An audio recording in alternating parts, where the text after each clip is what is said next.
No one went to Hangar 12 anymore. It sat at the far edge of Port Helios. Too old, too cold, too quiet. Most mechanics wanted bright bays and fast contracts. They wanted fresh ships and clean credits. They did not want rust. They did not want ghosts. Jonah Mercer liked ghosts. He had built his shop in Hangar 12 20 years ago, back when the port still smelled of ozone and promise. Back when the war had not yet broken the stars. Jonah was human, Earth-born, outer systems raised, a mechanic by choice and by stubbornness. His hair was grey now. His hands were scarred. His spine complained. Every morning, but ships still listened to him. Old ships especially. He was inside the belly of a retired freighter when he heard the sound. Not metal, not coolant, not rodents breathing. Jonah froze. He killed his torch. The hangar fell into half light. Emergency strips glowed dull blue along the floor. The breathing came, again, soft, shallow, wrong. He slid out from under the freighter and reached for the plasma cutter on his belt. He did not activate it. He did not want to scare whoever it was. He cleared his throat. "Hangar is closed," he said. His voice echoed, rough, old. The breathing stopped. Then came a sound that twisted his chest. Crying not loud, held back, desperate. Jonah moved slowly. He followed the sound toward the back of the hangar, past stacked engine cores, past crates of salvaged parts. Behind an obsolete shuttle hull, he saw them, 3 figures, 1 adult. To children, they were alien. Avian-mammalian mix, grey-blue skin, feathered crests flattened in fear. The woman clutched the children close. Her clothing was torn. Her eyes were hollow. The children were thin. Too thin. Jonah lowered his hands. "It is okay," he said. "You are safe here," she hissed, protective, terrified. The older child stepped forward. Barely, he could not have been more than 6 cycles old. "By galactic standards, we will leave," the child said.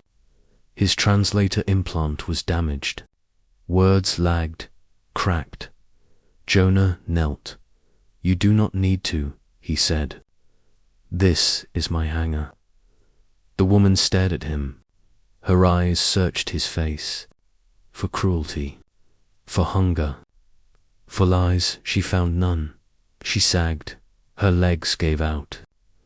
Jonah moved fast, faster than his age. Suggested he caught her before she hit the floor. She was lighter than she should have been. The children cried out. "It is okay," Jonah said again. "She just needs rest."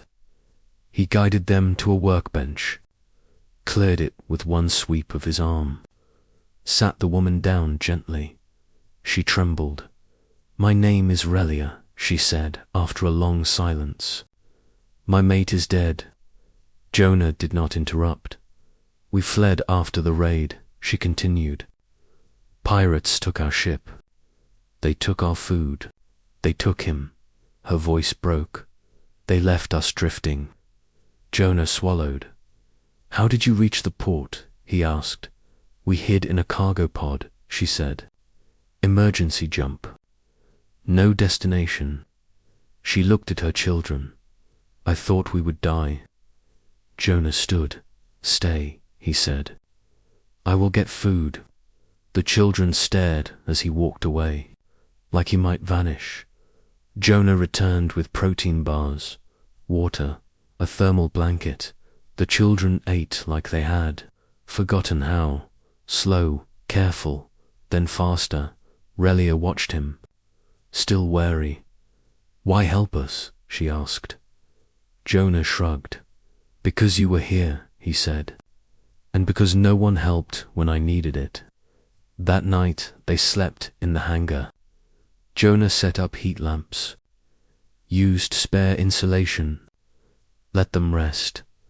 He stayed awake. By morning word spread. A dock worker saw the children, whispered. Ports loved rumors. By midday, an enforcement drone hovered outside. Hangar 12. Jonah stepped out to meet it. The drone projected a badge. Port Authority. Unauthorized biologicals detected, the voice said. Present for processing. Jonah crossed his arms.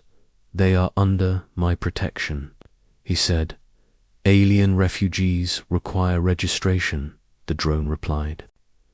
Failure to comply results in penalties. Jonah leaned closer. These people survived pirates, he said. They survived vacuum. You want to find them? The drone paused. Processing. Penalty issued, it said. Jonah smiled thinly. He paid it, then another, and another. Days passed, Relia recovered strength. The children explored the hangar. They named every machine. The older one was called Sen. The younger was Leary. They watched Jonah work. Fascinated. What does that do? Sen asked constantly. Jonah answered every time. One evening, Sen handed Jonah a spanner, the correct one, without being asked. Jonah raised an eyebrow. You have good eyes, he said. Sen beamed. Weeks passed. Jonah fixed ships, earned credits, spent most of them on food and fines. The port authorities escalated. A human officer came this time. You cannot keep them, she said. They will be transferred. Jonah stood between her and the hangar door. They are not cargo, he said. They are not citizens, she replied. Jonah looked past her, at the ships lifting off, at the stars. I was not a citizen once, he said. I was just a mechanic on a broken rock. She hesitated. He leaned in. Look at them, he said. They are not dangerous. They are just alive. The officers sighed. You have 1 month, she said. After that they are relocated. That night, Relia cried. Jonah sat beside her. I will find a way, he said. He did. Jonah contacted old friends, war buddies, freighter captains, retired admirals. He rebuilt an old transport ship, piece by piece, with Sen helping, with Leary handing tools. He registered it under a humanitarian charter. He named it the Second Chance. On launch day, half the port watched. The widow, the children, the old mechanic, they boarded together. Jonah locked the hangar behind him as the ship lifted. A broadcast echoed across Port Helios. Human emergency channel. This is Jonah Mercer, he said. I am carrying refugees. I am invoking human asylum protocol. Silence, then a reply. Protocol accepted. Other ships joined them. Escorts, human flagged. Old warhols, the convoy jumped. They settled on a border world. Quiet, safe. Jonah built another hangar. Relia taught language and culture. The children grew. Sen became an engineer. Leary a navigator. Years later, the galaxy remembered. They remembered that humans did not abandon the lost. That humans paid fines and broke rules. That humans built homes where none existed. They remembered Hangar 12 and one mechanic who opened a door and changed everything. Asterisk.